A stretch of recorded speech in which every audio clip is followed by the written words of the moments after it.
Thank you for standing by, and welcome to the Dutch Bros, Inc. Fourth Quarter 2025 Earnings Conference Call and Webcast. This conference call and webcast is being recorded today, February 12th, 2026, at 5 P.M. Eastern Time, and will be available for replay shortly after it's concluded. Following the company's presentation, we will open up the lines for questions, and instructions to queue up will be provided at that time. I would now like to turn the call over to Neil Patel, Dutch Bros Senior Manager, Investor Relations. Please go ahead. Good afternoon and welcome. I'm joined by Christine Barone, CEO and President, and Josh Gunter, CFO. We issued our earnings press release for the quarter and year ended December 31st, 2025, after the market closed today. The earnings press release, along with a supplemental information deck, have been posted to our investor relations website at investors.dutchbros.com. Please be aware that all statements in our prepared remarks and in response to your questions, other than those of historical fact, are forward-looking statements and are subject to risks, uncertainties, and assumptions that may cause actual results to differ materially. They are qualified by the cautionary statements in our earnings press release and the risk factors in our latest SEC filings, including our most recent annual report on Form 10-K and quarterly report on Form 10-Q. We assume no obligation to update any forward-looking statements. We will also reference non-GAAP financial measures on today's call. As a reminder, non-GAAP measures are neither substitutes for nor superior to measures that are prepared under GAAP. Please review the reconciliation of non-GAAP measures to comparable GAAP results in our earnings press release. During the question and answer portion of today's call, please limit yourself to one question. With that, I would like to turn the call over to Christine. Thank you, Neil, and good afternoon, everyone. Dutch Bros remains a powerful growth engine, and as we enter our fifth full year as a public company, our growth story is exceptional, both in terms of the results we are delivering and the expansive future potential that lies ahead. Our fourth quarter and full year 2025 results demonstrate the strong momentum we have in delivering our long-term strategy, and were primarily driven by standout transaction growth of 5.4% in Q4. 2025 revenues grew an outstanding 28%, reaching $1.64 billion, and have more than doubled since the end of 2022. Our stellar 2025 performance was driven by 16% new shop growth from 154 new shop openings, along with system same-shop sales growth of 5.6% for the year. 2025 new shop productivity remains elevated, as the refinements we undertook in our development process over the course of the past couple of years are clearly evident in our results.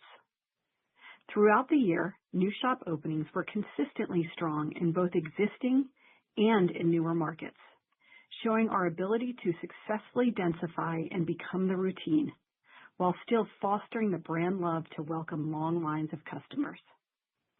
2025 adjusted EBITDA grew 31%, reaching $303 million, and outpaced revenue growth, fueled by exceptional transaction growth and new shop performance, compelling four-wall economics with company-operated contribution margin at 28.9%, representing over 400 basis points of margin expansion since 2022. And over the same time period, adjusted EBITDA has grown more than threefold to over $300 million, marking a significant milestone over my 3 years at Dutch Bros. This meaningful achievement underscores the strength of our durable model, reinforcing the confidence I have in the long-term opportunity ahead. Focusing on Q4, our results maintain the strength of the prior 3 quarters, with broad-based outperformance across the business, across geographies, and across day parts, with our brand continuing to resonate with customers. Q4 total revenues grew 29%, driven by healthy new shop performance, system same-shop sales growth of 7.7%, and company-operated same-shop sales growth of 9.7%, with both of these metrics led by strong transaction growth. System-wide AUVs reached a record $2.1 million, reflecting the strength of our people pipeline, the love for our brand, and the superior development execution engine we've refined and built over the past few years. Against this backdrop of impressive growth, we are transitioning smoothly into the next chapter of the brand's journey with a clear rallying goal to reach 2,029 shops in 2029. The progress the team made throughout 2025, including the acceleration of our shop pipeline and investments in our capabilities, leaves me with tremendous confidence in this brand and this team's ability to drive share-taking growth for many years to come. As we leave a very successful 2025 behind and enter 2026 at full speed, I wanted to recognize and sincerely thank our teams for making this past year a resounding success. Our people, the heart of our brand, remain the foundation of our differentiated shop experience. They've been our shining strength for more than 30 years, and our people will continue to drive us forward for years to come. Our Broistas' ability to deliver a unique experience has been central to our growth and mission of being a fun-loving, mind-blowing company that makes a massive difference one cup at a time. That commitment continues to be a defining driver of our success. In 2025, we began the year with approximately 400 regional operator candidates in our pipeline and ended with approximately 475, a figure that has nearly doubled since the end of 2022. During that period, we have nearly doubled our system shop count and more than doubled our company-operated shop count, which now represents over 70% of our system shop base. We believe this pace of expansion and our goal of reaching 2,029 shops in 2029 is only possible with the depth and readiness of our people, who continue to scale our shop footprint with love, energy, and kindness.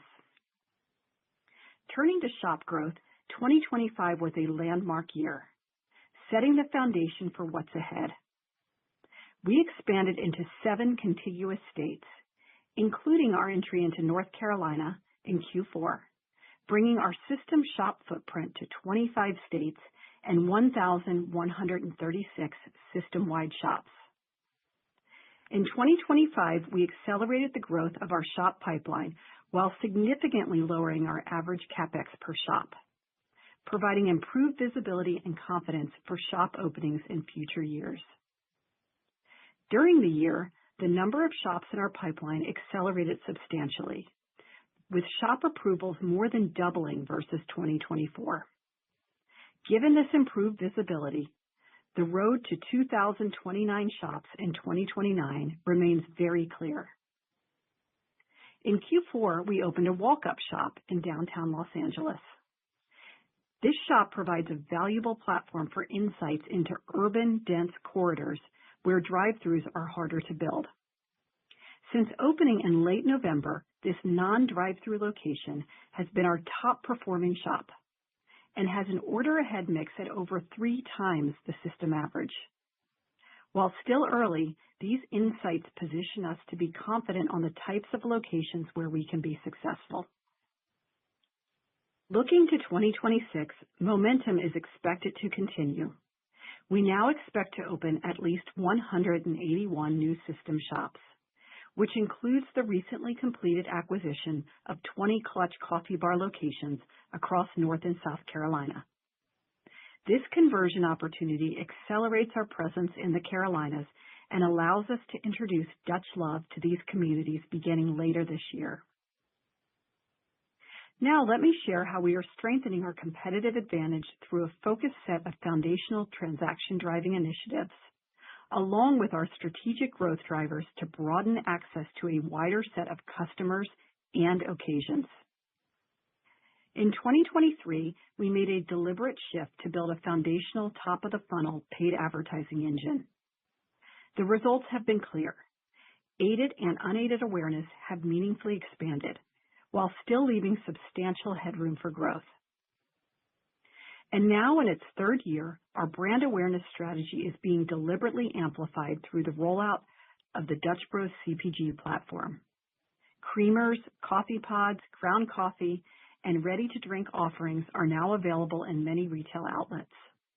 We are very pleased with the initial customer reception and see meaningful potential to continue building this over time. Paired together, paid media and CPG form a scalable, high ROI awareness engine, extending the brand beyond our shops, reinforcing daily relevance, while converting awareness into incremental shop visits. We continue to believe brand awareness remains a significant opportunity, making CPG one of our most efficient levers to continue driving durable long-term growth. Our innovations empower our Broistas, unlocking near infinite beverage customizations and deepening the emotional connection we have with our customers. This innovation momentum clearly showed up in Q4, with a highly successful holiday LTO launch, which demonstrated our ability to drive strong customer engagement in the quarter. In November and December, we reinforced our strategy of driving innovation beyond beverages through impactful merch drops, including the Passenger Princess car magnets and the Little Bros mini figurines, which cleared out within hours of launch. And alongside innovation, our loyalty program continues to scale.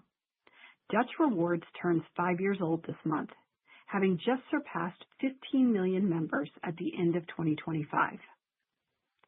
In 2025, approximately 72% of system transactions were attributed to Dutch Rewards, representing 4 points of improvement versus 2024. Looking ahead to 2026, we expect to continue expanding our customer targeting capabilities, reaching the right customer at the right moment, improving lifetime value, and driving high ROI transaction growth. Together, these foundational initiatives form a long-term engine of innovation, personalization, and loyalty that expands our competitive moat.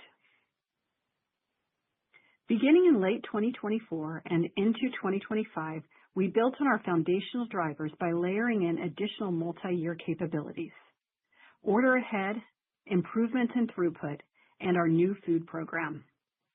Together, these initiatives are designed to meaningfully reduce friction, unlock our shop capabilities, and expand our customer base and visit frequency over time. Our order ahead program ended 2025 with approximately 14% mix in Q4. The program has activated an underutilized channel, the walk-up window, which was approximately 18% of channel mix in Q4. Order ahead has also proven to be a powerful catalyst for our loyalty program, driving Dutch Rewards penetration higher to 70% plus each full quarter since launch. Even with continued growth in Dutch Rewards membership, we continue to see registrations per shop and active users per shop trend higher, an indicator of sound shop loyalty and customer engagement.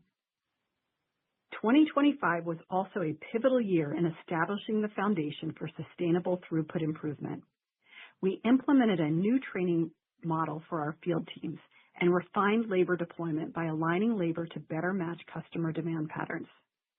These efforts are delivering results, enabling us to support continued transaction growth while protecting the customer and Broista experience. To further build on our momentum, we welcomed Jen Summers as Chief Shops Officer last month. She brings deep experience in scaling high-growth restaurant brands while elevating operational excellence and customer experience. We are equally encouraged with the progress of our new food program, which continues to perform exceptionally well as we expand its rollout across the broader system. This represents another meaningful step toward lowering structural barriers to visiting Dutch Bros and expanding the set of beverage occasions. It's worth noting that 1 year ago, this program was limited to 4 shops in the greater Phoenix market, and by the end of 2025, we had thoughtfully expanded this program to over 300 shops across 11 states, with plans for the rollout to be complete by the end of 2026. Collectively, these initiatives strengthen our scalable shop operating system, one designed to increase speed, provide greater convenience, and drive share-taking growth. In closing, Dutch Bros remains exceptionally well positioned with a very clear strategy, strong fundamentals, and a long runway ahead. We are intentionally building this business with a long-term mindset, focused on growing through our people and investing in our brand. We have the largest and most experienced pipeline of regional operators in our history, providing a clear line of sight to 2,029 shops in 2029. System-wide AUVs are at record levels, reinforcing strong shop-level economics and giving us confidence to pursue our long-term opportunity of 7,000 shops.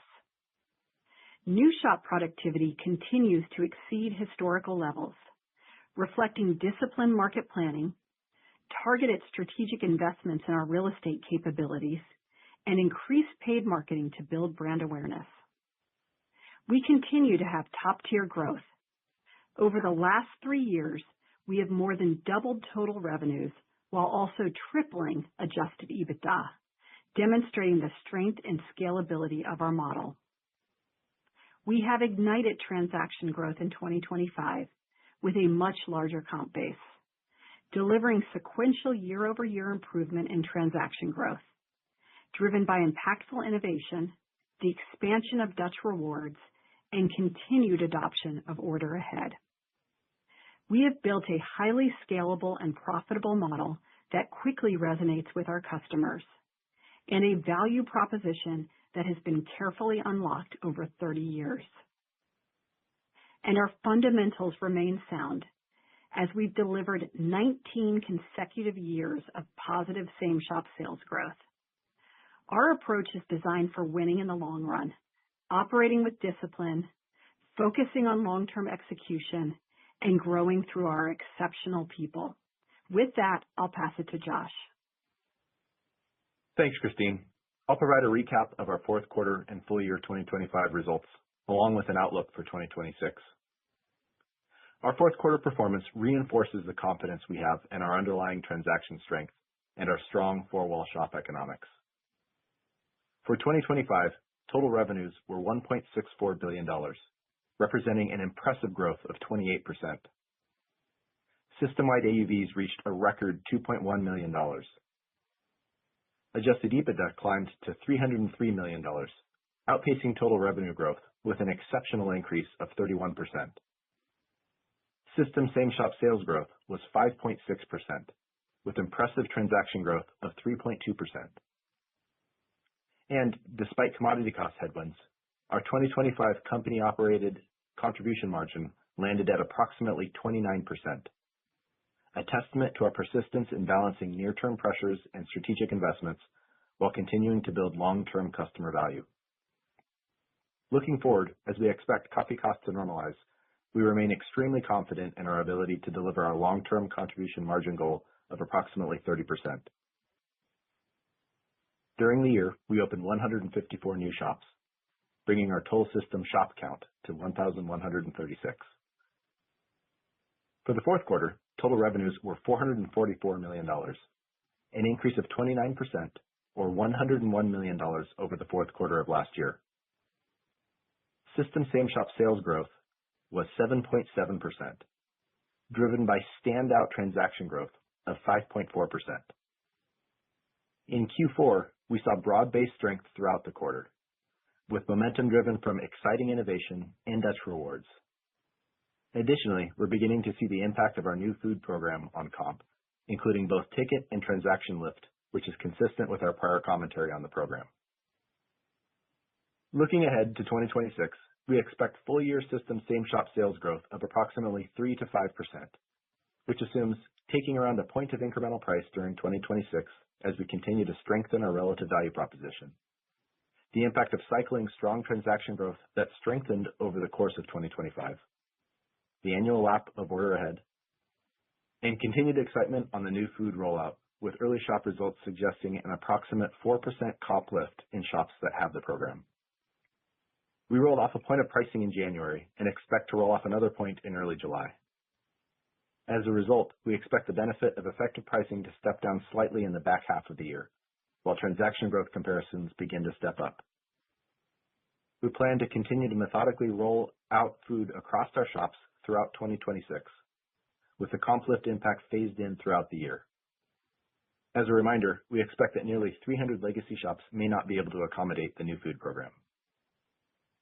Our 2026 system same-shop sales growth guidance contemplates approximately 4 to 6% in the first quarter, reflecting the strong results we saw in January and less than a point of price taken at the start of the year.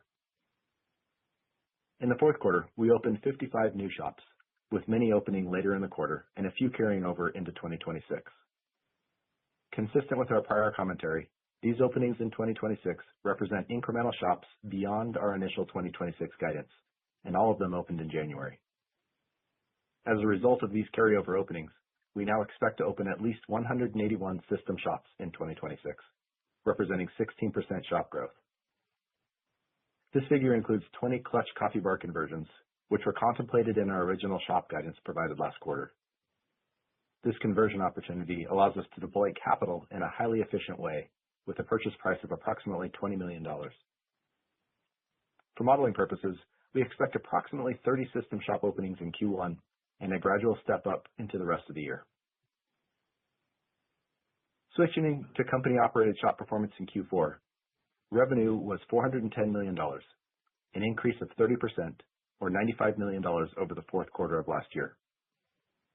Company-operated same-shop sales growth was an incredible 9.7% and was primarily driven by 7.6% transaction growth. Company-operated shop contribution was $113 million, an increase of 24%, or $22 million year over year. Company-operated shop contribution margin was 27.6%. Beverage, food, and packaging costs were 27% of company-operated shop revenue, which is 160 basis points unfavorable year over year, primarily driven by higher coffee costs and costs associated with the continued rollout of our new food program.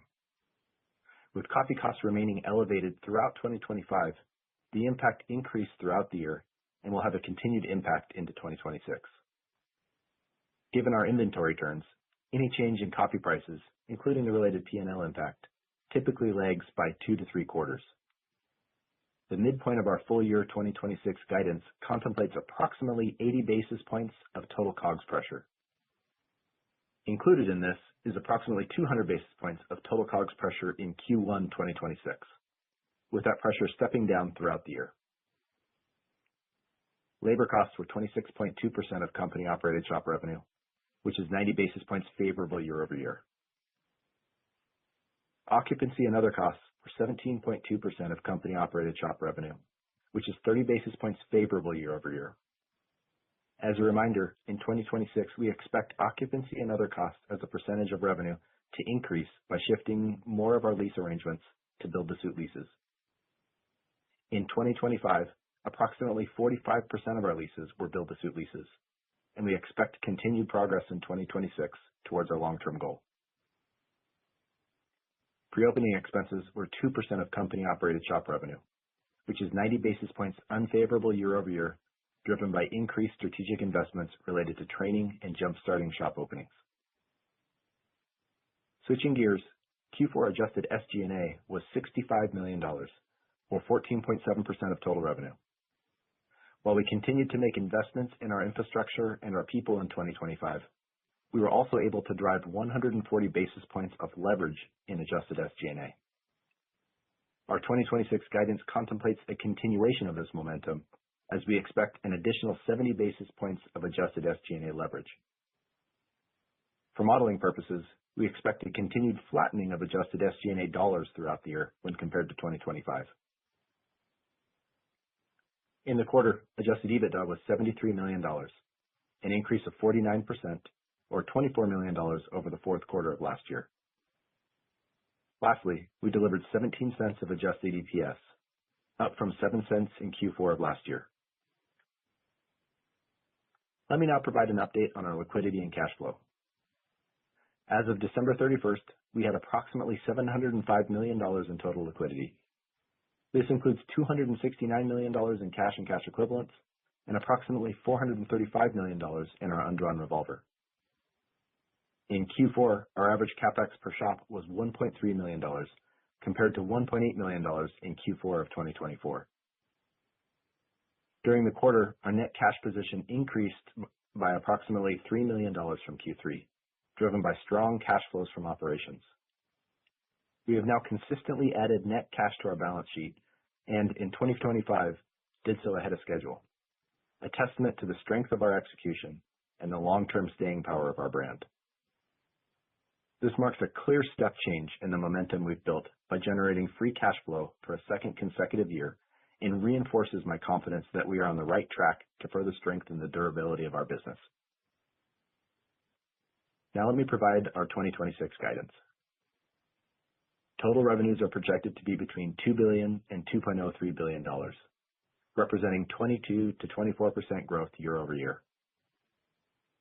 Total system shop openings are now estimated to be at least 181 shops. System same-shop sales growth is estimated to be in the range of 3 to 5%. Adjusted EBITDA is estimated to be in the range of $355 to $365 million. At the midpoint of this range, we expect approximately 60 basis points of net adjusted EBITDA margin pressure, largely driven by elevated coffee costs and the continued impact on occupancy that I spoke to earlier, but partially offset by leverage on adjusted SG&A. Capital expenditures are estimated to be in the range of $270 to $290 million. We remain optimistic about the future with a clear and compelling path forward. Our ability to innovate and execute has scaled AUVs to record highs across an even larger set of shops, supported by best-in-class four-wall shop economics. Our people are delivering an exceptional customer experience, reinforcing the compelling value proposition we offer. Thank you, everyone. We'll now take your questions. Operator, please open the lines. Thank you. We will now be conducting a question and answer session. If you would like to ask a question, please press star one on your telephone keypad. A confirmation tone will indicate your line is in the question queue. Please limit yourself to one question. You may press star two if you would like to remove your question from the queue. For participants using speaker equipment, it may be necessary to pick up your handset before pressing the star keys. And again, that is star one to ask a question. And our first question comes from Andrew Charles with TD Cowen. Great. Thank you, guys. Christine, investors are focused on your same-store sales resiliency this spring as larger limited service restaurants either launched energy and iced coffee beverages or revamped their platforms. And I'm guessing you're not providing specifics, but can you talk about the levers at your disposal to protect traffic during this time? For instance, is there an opportunity to accelerate the food rollout before 26 end, given the success you're seeing there? Do you expect to raise marketing spend in 26 to promote more awareness of Dutch? Are you open-minded to increase points offers with Dutch Rewards members? Just some texture on how you're thinking about this and how you maintain your traffic strength. Yeah, thanks for the question, Andrew. Our business is performing incredibly well. Look at the 7.7% same shop sales in Q4, and this has been a competitive market since 1992. We have an incredible value proposition. I think the combination of our service, the quality of our beverages, everything that our Broistas provide. We're also right in the sweet spot of where the growth in this market is. It's about convenience. It's about energy. It's about iced innovation. And we have the best teams and service in this industry. We started the year strong this year, and we're incredibly confident with where the business stands. Our next question comes from Chris O'Cull with Stifel. Good afternoon, guys, and congrats on another great quarter. Christine, AUVs have reached record levels, yet you've also noted that the company is still in the basic blocking and tackling phase of labor deployment. I'm just wondering, as Jen takes over shop operations, what's her mandate and how much additional transaction capacity is she looking maybe to unlock during peak periods? Yeah, so Jen is new on board. She just completed her shop training and is getting to know all of our teams. And as we look at her priorities, it's really about how do we serve our Broistas better? So how do we prioritize the initiatives that are coming at our shops, and how do we support them to continue to roll out the food program, to continue to roll out mobile order and have enhancements in that program. So she'll be very focused on the same initiatives that we're focused on really across the system. Moving next to Andy Barish with Jefferies. Hey, good evening, guys. I think you kind of tied a couple things together that you may be doing a little bit differently on new store openings, in addition to the, kind of work that went on the pipeline and things like that. Can you unwrap that a little bit more, in terms of training and things like that? Yeah, so as far as our new shop openings go, we continue to focus on making sure that the shop opens with the right teams, with the right support from our mob team, and that we're aware of where there are shops close by so we can train in those shops. So we're very thoughtful now that we have such a large network of shops and such a large network of Broistas who can support the opening of these shops, that we can really support them in the best way. I think the other example of that is as our real estate modeling has gotten tighter, we can really think through what those AUVs are going to be in those new markets. Is this a first to market shop? What will those AUVs look like so that we can really send that support to ensure that the shop really opens in the best way possible. And our next question comes from Christine Cho with Goldman Sachs. Yes, thank you so much, and congrats on a great quarter. You mentioned the 4% comp lift in your food pilot stores with kind of roughly 1/4 coming from transactions previously. As you scale the food program, are there any kind of metrics you could share to help us track the progress, attach rate, or mix shift day part growth? And additionally, while your hot food is positioned primarily as a lever to drive incremental beverage occasions, how are you thinking about potentially broadening the offering to capture additional day parts and occasions now that all the equipment is already in place? Thank you. Yeah, so as we look at the food program, we haven't shared additional statistics, but within the company, we're tracking lots of different things. So we're tracking our Broista satisfaction. We're looking at how the customers are loving the food platform. We're looking at how each successive rollout, the training is going. We're looking at operational metrics within the shop of what our deliveries look like, what our waste percentages look like. So all of those things are being tracked. And we're incredibly pleased with everything that we're seeing as we continue to roll out this program. And then as far as the long term, we really are building a long-term food platform and capability here. And we'll continue to look for opportunities where we could grow attach or grow new occasions at different parts of the day. Our next question comes from Dennis Geiger with UBS. Great. Thanks, guys, and congrats on the results. Just as it relates to 26 guidance, wondering if I could ask a bit more on two parts of the guide, Josh. One, including the revenue guide, and if anything more that you could add on sort of what you're embedding from a new store productivity standpoint, at least directionally. It sounds like still elevated. Just wanted to get a sense, is it similar to what you saw last year or anything different embedded there? And just on the EBITDA margin side of things, if anything else additional to unpack there, I know you gave the COGS piece. Could you break out the food menu launch impact specifically if possible? Thank you very much. Yeah, thanks for the question.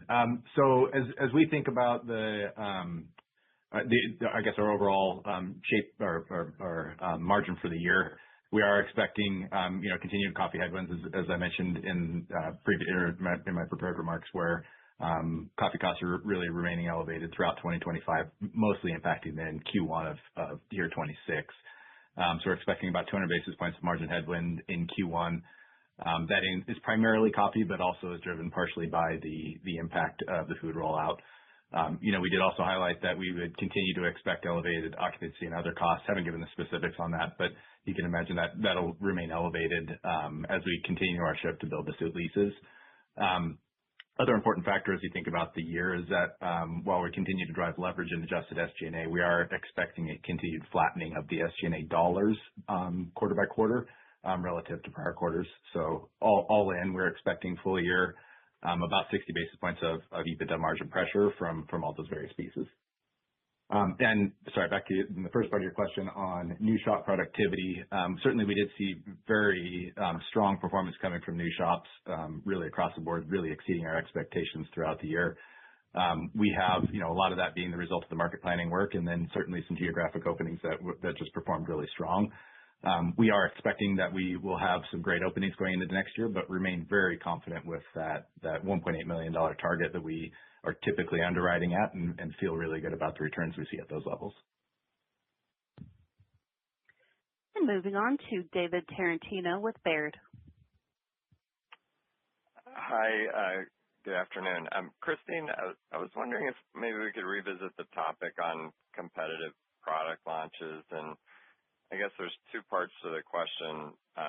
If you could maybe comment again on how your stores in Colorado performed when McDonald's was running their big energy drink test, that might be helpful. And then I guess bigger picture, I mean, you've been around the category for a really long time, and I was just wondering if your thoughts on kind of what the broader push on advertising of the category might mean for the category growth and how Dutch Bros might be able to take advantage of that.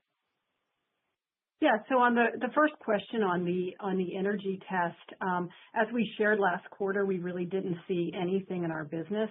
I think we are the category creator of customized energy, and I think anything that's being shared about the category that creates new customers and new customer interest, I would guess that we would likely benefit from that. And so we do feel really confident about what we're doing from an energy perspective. We've been in the energy business for a very long time and really know what customers want in this space.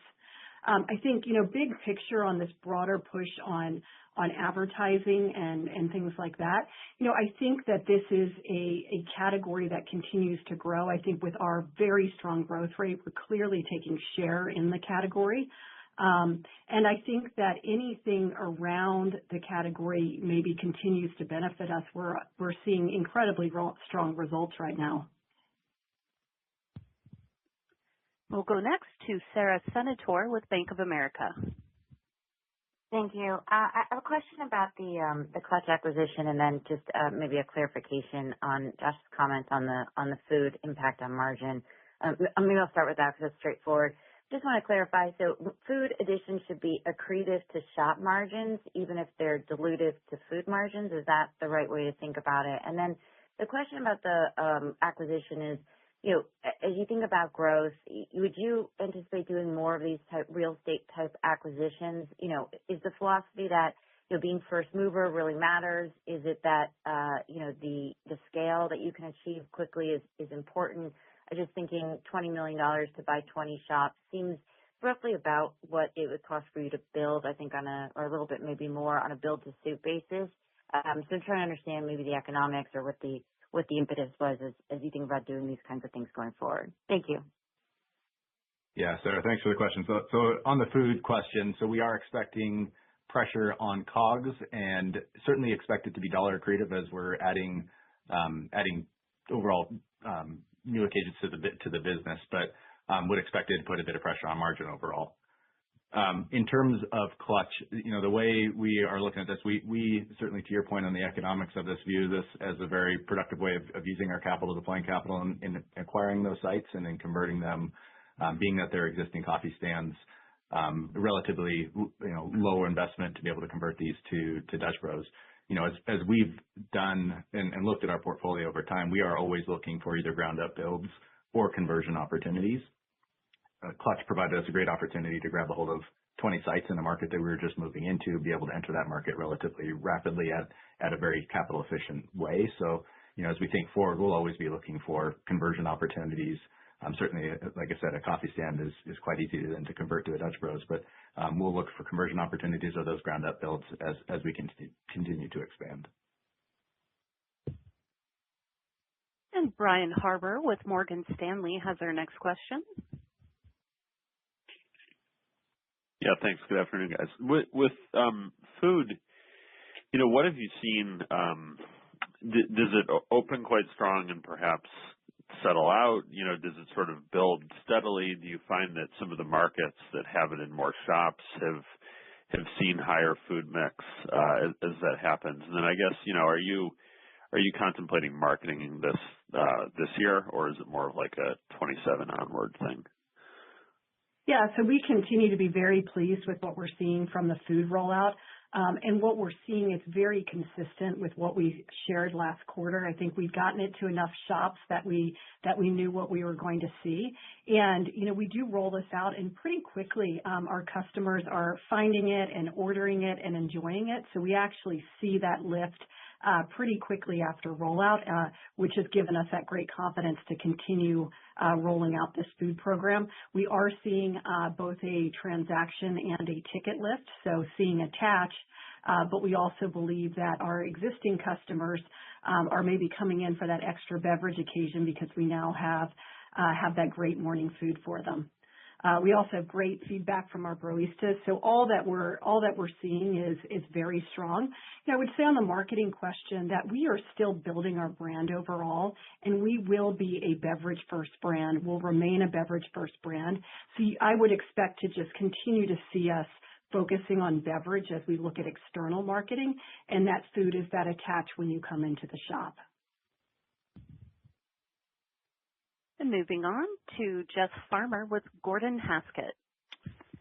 Thanks. Just following up on Sarah's question about clutch, I'm curious if you guys you alluded to it, but if you're actually sort of actively seeking sort of opportunities like that, or just how you're sort of generally viewing the pursuit of small scale acquisition to potentially accelerate unit growth. Yeah, this is something we've continued to do. So last year, a number of the shops we opened were conversions of other different types of concepts. So this is something that's been in our portfolio for a while, being able to take attractive real estate and turn it into a Dutch Bros. So we'll just continue to look for the best real estate opportunities. What I would say with something like a clutch, we want it from a CapEx perspective to really fall in line with what we're doing and opening the rest of our shops. So that's something important as we do look for these opportunities, but are certainly open to looking for more. We'll go next to Jon Tower with Citi. Great. Thanks for taking the question. Maybe on the development side, a number of, or at least one large coffee players thinking about moving more aggressively into your markets. And I know there's a number of smaller growing chains that have also been expanding across a lot of your markets. And I'm just curious, I know your model's shifting from ground up to build to suit or more of them, but are you seeing any pressures on site availability in markets, or are you seeing any cost pressures starting to build with respect to competition coming in and perhaps driving up the cost of new locations? No, that's not what we're seeing. We're really seeing great real estate availability, and I think as our brand continues to grow, we're just an incredibly attractive tenant for folks out there. So we're actually seeing lots of different.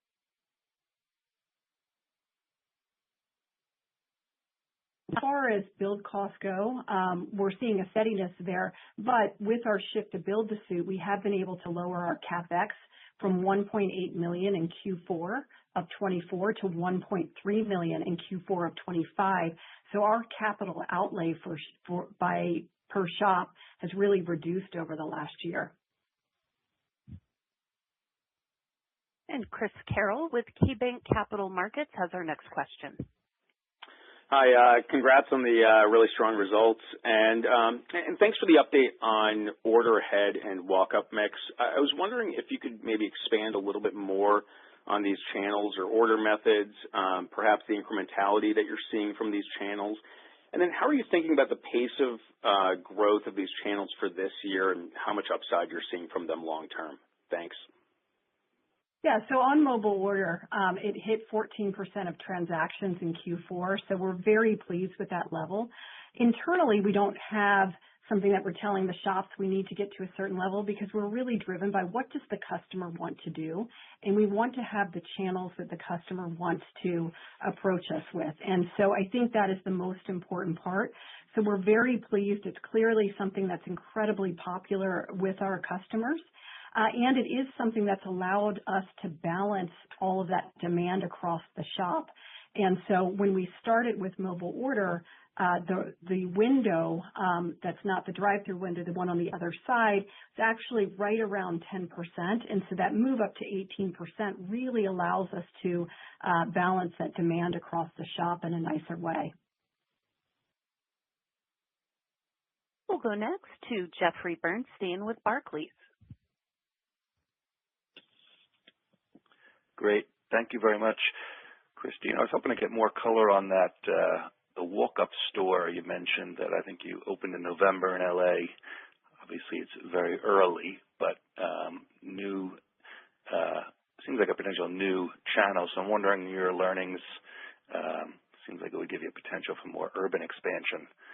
So how do you think about next steps or, what that does for the TAM opportunity or what you need to do to change the box? Any kind of learnings or initial thoughts on how you could perhaps accelerate this opportunity? Thank you.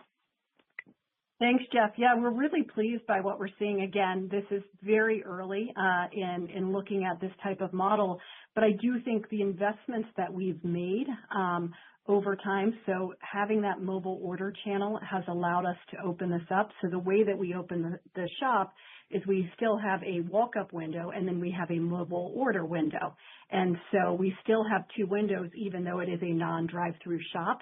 And we've got a line buster outside taking your order when you come in and you're coming to that walk-up window.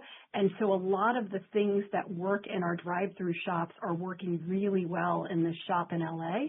As a reminder, our TAM of 7,000 includes drive-through locations like the locations we have.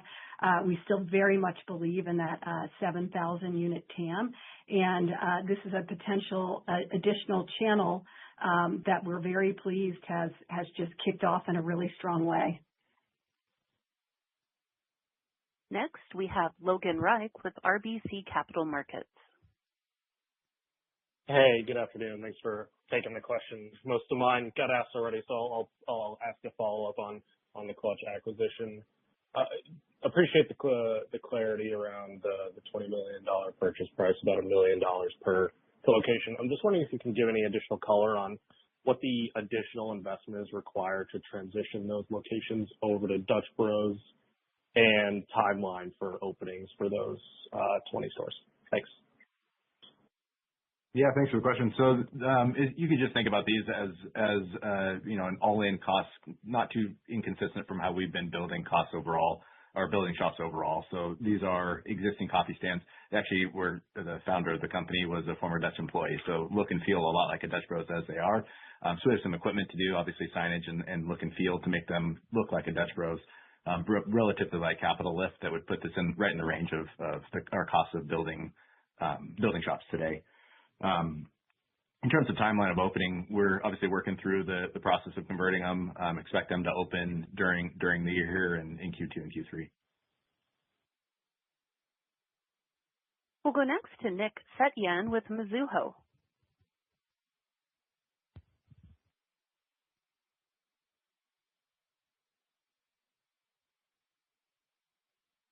Nick, are you on the line? Hey, great. Thanks for the question, and congrats on a great quarter. Obviously, the company-owned growth is by far the primary driver of fundamentals. So just so we can all kind of be on the same page, would it be possible to maybe tell us what the 3 to 5% comp for the year and the 4 to 6% system comp for Q1, what that bakes in for company-owned comp? Yeah, Nick, thanks for the question. We're not providing the decomposition of that on an outlook basis. So obviously feel very pleased with the performance we've seen out of both the company and the system during Q4. Feel like both will be contributing to our growth as we head into 26. So both will be contributing to the Q1 guide we gave, as well as the full year of the 3 to 5%. We'll take our next question from Gregory Frankfurt with Guggenheim Partners. Hey, thanks. Just one clarification. Is the $20 million of Clutch acquisition, is that included in the CapEx guide? And then my question, I guess, is for Christine. This walk-up stores opportunity that you guys are unlocking right now, do you think this is going to be a meaningful part of development in either 26, or I guess not 26, but 27 or 28? I guess, do you think we could turn that on from a kind of growth channel perspective that quickly? Thanks. Yeah, Greg, thanks for your question. I'll take the first one quickly here. That $20 million is included in our guide, so that's a part of the full CapEx guide we provided. Yeah, and then on the walk-up location, we'll continue to learn. So very early days, and we'll continue to learn before we understand what this opportunity might look like for us. Moving on to John Ivankoe with J.P. Morgan. Hi, thank you. So the question is really on competition, and I do think that you've addressed competition for real estate very well. But I do want to ask, and this is really a hyper local market question, because certainly it's not in the consolidated results, around competition that might be happening in very specific trade areas. Where you've gone from you being in a market to maybe having 2 new entrants or 3 new entrants, that have kind of come in around you, both from a customer perspective and also an employee perspective. Just if there's anything, because certainly, we kind of hear, not any actual, damage or concern, but people are worried that competition could begin to affect you locally before we would see something nationally. So, what I'm really looking for in this call is, if you've seen anything locally, that has happened from competition, how deep that may have been, or even, or the duration of that time, if there's been any impact at all, that you've noticed, just looking on a more micro basis across your chain. Thank you so much. Thanks for the question, John. Yeah, we're not really seeing anything on a local level. What we go into every market, there's lots of competition already. There's lots of local players. There's big national players. There's sometimes other, growing, fast-growing chains. So we see all types in lots of different markets and feel incredibly great about our value proposition and feel very good about our ability to compete among many different circumstances. I think the strength of the brand, the strength of our people, just sets us up in an incredible way. And we're seeing great performance in our new shops across geographies, across day parts. The business is just in a really strong place. This now concludes our question and answer session. I would like to turn the floor back over to Christine Barone for closing comments. Thanks for your questions. 2025 was a monumental year that significantly built on the multi-year runway since our IPO. Since 1992, it's always been about our people, our culture, and investing back into the communities we serve. We continued to give back in 2025, supporting nearly 700 local organizations across the country and hosting more than 1,600 local givebacks. Thank you again to our teams for making 2025 a resounding success. I am grateful for the opportunity to lead this team and look forward to 2026 and beyond. And ladies and gentlemen, thank you for your participation. This does conclude today's teleconference. You may disconnect your lines and have a wonderful day.